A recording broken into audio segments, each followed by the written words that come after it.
Hayi Mbali, imali ifrizile kufunela le mali lena ukuze ngiyithole le mali kwi-akhawunti yami bafuna incwadi ephuma la engangibhalise khona le mali yami enkulu engiyibile.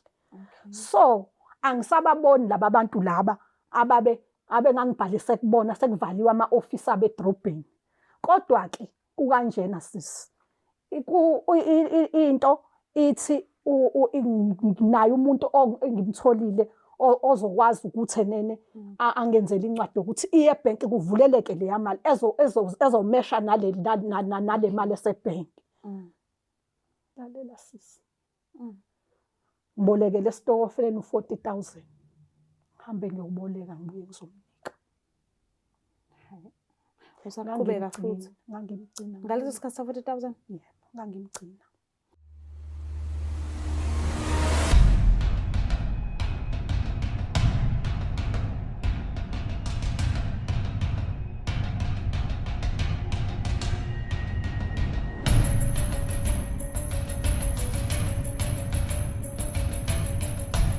Ngiyanibingelela nonke ababukeli be-Black Life TV kuhlelo esilibiza ngokuthi Enough is Enough. Igama lami nguStufuza Dlangamandla Zulu, umngwenyankomo Savukazi Umvuleni, intokazi yazala Mamkhize. Namhlanje-ke ngivakashele eNanda lapho khona usisi Mbali esibizile ethi akekho right kade edlala istokfela kukuhle kunjeya. And then jikijiki waqoleka ndlela thizeni ngemali yestokfela, so akekho right ngalokho. Lo muntu lomqolile akasafuni noma akasafuni kwakuzwa indaba yemali ukuthi ubuyisa nini kanjalo, akaphendula ama-calls, akasatholakali, umuvile nala kade ehlala khona kuningi. So-ke asike size ukuthi ngabe basiphatheleni.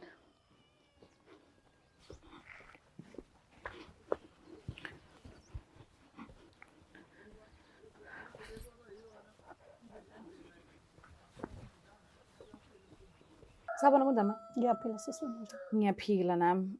Ngicela ukuthi ubulisa ababukeli emakhaya mese uyasichazela ukuthi kahle kahle usibizele ini. Ngiyanibingelela umphakathi. Inkinga engibhekene nayo, nginenkinga yokuthi ngidlale umuntu wesifazane from last year. Wangibolekisa imali esitokofeleni bese sidlala. Okay. Mengibolekisa imali wathi le mali le uzoyithatha kunabantu abazalisayo abaningi kuyena, ngoba yena unabantu abaningi abazaliselayo. Abasesontweni lakhe bayashada, so nje angikhululeke. Nangampela-ke into engiyibukayo lo mama ngathi khona into wayengifake yona, wayengenza nje Yonke into yayilula. Uyivume nje. Ngivume nje yonke into. Umazela kuphi umama lo? Umama angimazi. Umama ngimazi so usise engangisebenza naye emsebenzini. Okay. Usasebenza namanje? Uyasebenza. Wena usasebenza? Mina esengayikho. Lo sisi akuxhumanisa naye wathini kuwena uma enixhumanisa noba uthi nomama lo uthi awumazi? Usisi lo wasemsebenzini wangifonela wangitshela ukuthi kunosisi wakhe obedlala idokofela naye njengami. Bathi akasadlala esitokofeleni sakhe. Unabantu abaningi ababolekisa ngemali. Mina abantu abaningi ababolekisa ngemali angikhululeke. Uyakwazi ukuzalisa. Nami-ke ngilutheke-ke ngoba wathi meqala nje unyanga yokuqala ngicabanga ukuthi wayibuyisa inzalo inyanga yokuqala. Inyanga yesibili wayibuyisa inzalo. Kweyesithathu kwaqala iy'nkinga-ke manje. Mhlambe kwakuyimalini le inzalo nje leyo yokuqala ayibuyisa? Inzalo mhlampe yayila ka-100,000 inzalo ayibuyisa. 100,000. Yes. Wayibuyisa njengoba? Yebo. Ukade umnikeze wona 100,000. Okay. Kuleyo nyanga uJanuwari uqala. Okay. Yayisu 100,000. February a-ede enye imali ngoba phela manje kusho ukuthi uyangiheha. A-ede athi Mbali le hamba uthatha imali esitokofeleni sethu siyadlala. Sabafazi abadlala ngemali nje impela siyadlala. Umunye uthola ukuthi udlala o-20, omunye udlala o-10, omunye udlala. So siyakwazi ukuthi ufuneka uhambe ubolekise ubuye nenzalo. Okay. So kwaba kanjalo-ke ngayithatha-ke imali namhla befana namhlanje athi Mbali ungifakele u-20,000.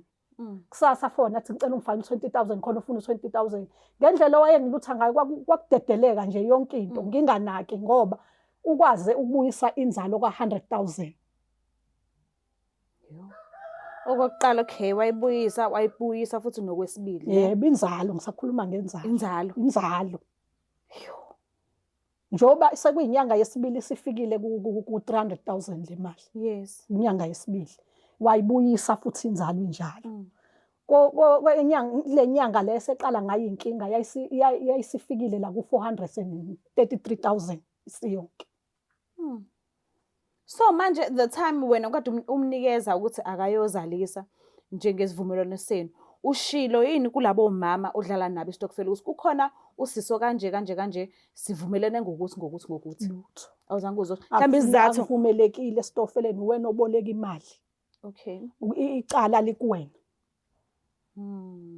Abahlangani ngoba basuke benguwena osuke uboleka imali ngaleso sikhathi. Abahlangane nomuntu wakho abawena uletha inzalo kubona nidlale kanjalo abazi lutho nje sitofeleni ngaye abafuni ukwazi futhi ngeke bekuba akwenziwa njalo nje uwena osuke uboleka imali. okay Ngigaxeleke kanjalo ke.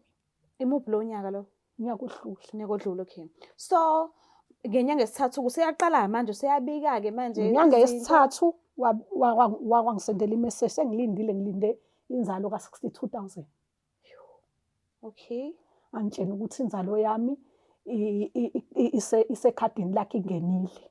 okay Hayi nami ngijabule sisi ukuthi hayi inzalo ingenile. seshoda akunikezeke manje Athi nje asho isigaxa esikhulu nje. Athi ungenelwe imali enkulu ekhadini lakhe. Yafreeze ikhadi lakhe. Angithi inzalo lesekhadini. Akuyona le mali ekubantu ayibolekisile. Yes. Inzalo sikhuluma ngenzalo. Athi ikhadini lakhe ungenelwe imali wayebhalisile kudala wayengayilindele ukuthi sizongena inkulu kakhulu ngeke akwazi futhi nokungitshela ukuthi malini. Ngithi mina manje kwenziwa njani ke mekunje ngoba phela kwenyanga afune ngiye esitokofeleni. Athi hayi ngizohamba ngiyolungisa ikhadi lami ngikwazi ukuthi ngivele sengikhokhela yonke nemali yakho ngoba sengingenele imali. Nangampela ke kuyiwe ke ngilindeke ukuthi ulungise ikhadi ke manje. Ikhadi liyalunga lilunga ikhadi. kuze kuphela isikhathi singanani ikhadi lingalungi Swala stage obungibona ngixoxa le ndaba namanje salungisa ikhadi namanje sekuthulekile ke manje. Nami sengakhathala ukukhubhana naye ngimbangela umsindo ngabona sengizogcina ngigula ngoba isikhathi esiningi senginokugula.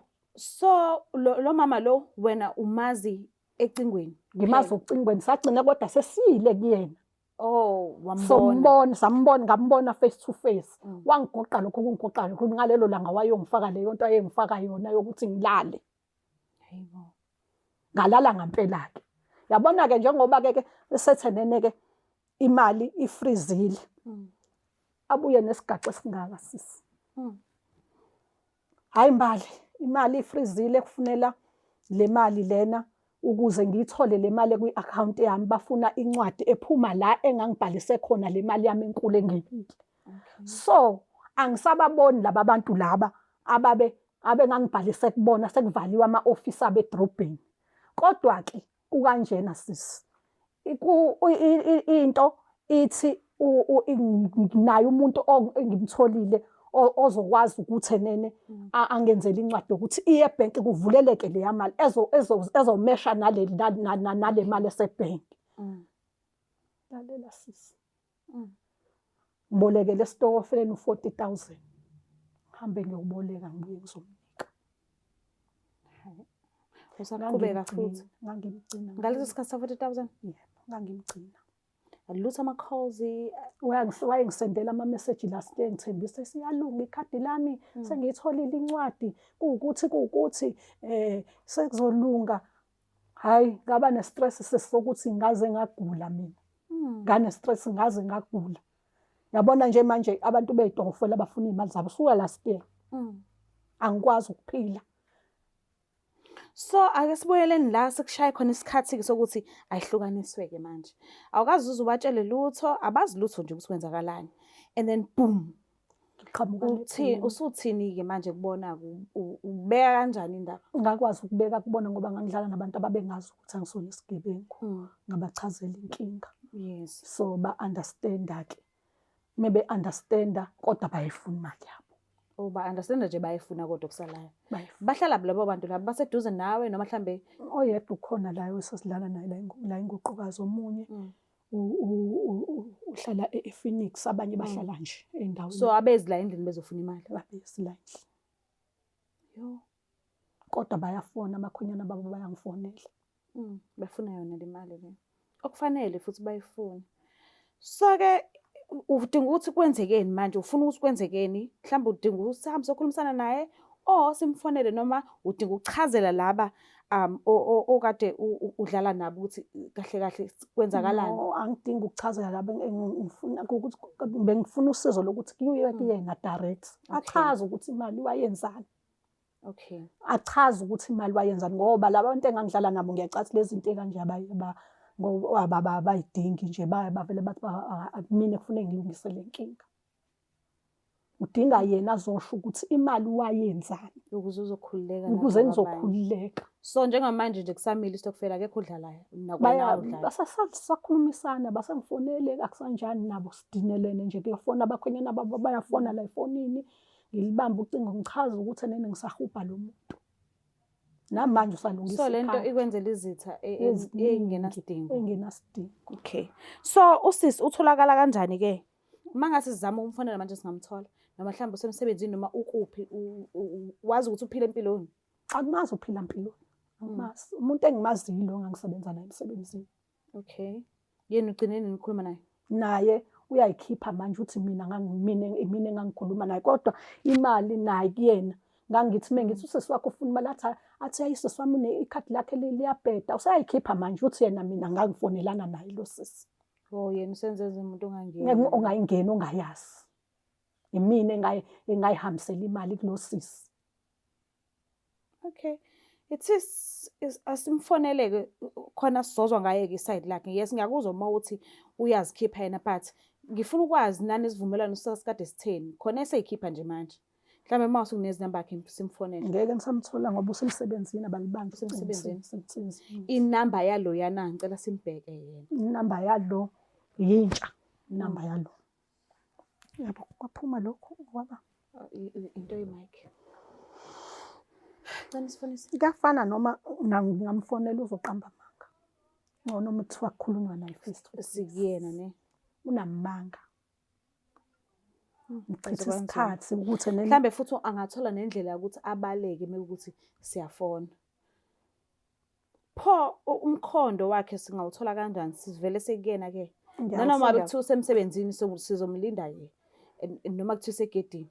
Yena lo sisi lo wokuqala. Yes. Lo wokuqala lo seyikhipha manje obuyena ofuneka amkhiphe phela usisi wakhe lo uyasho usisi wakhe. Namanje uyasho lana ukuthi nene mina ngifuna ukulinda.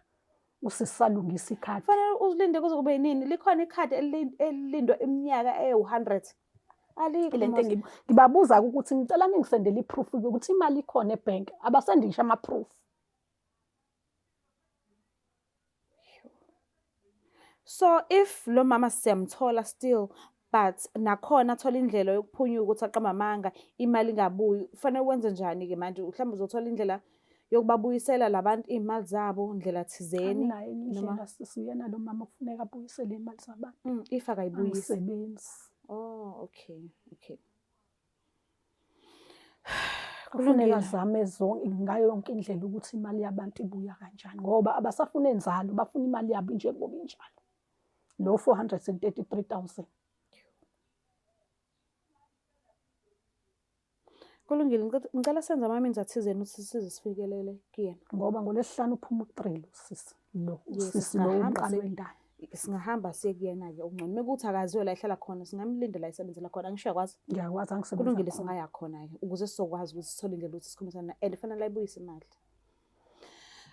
Mbukela lapha ekhaya sizolinda ke ukuthi kuze kushaye uLesihlanu njengoba umama echaza ukuthi uphuma ngo3 ngoLesihlanu and fanele simbone bese sizamkhulumisana naye na kanjani fanele azame ukuyibuyisa imali. No angazami fanele ayibuyise imali because umama uyachaza ukuthi uke wagula ehlaselwe ukugula uthola ama calls dinga yona le mali le bekukuningi obukwenzeka. So sizolinda kusho uLesihlanu sihambe siyomcheck emsebenzini sikhulumisane naye ubuso nobuso. Ngicela ungakhohlwa usubscribe ulike share mina ngithanda kakhulu. Bye.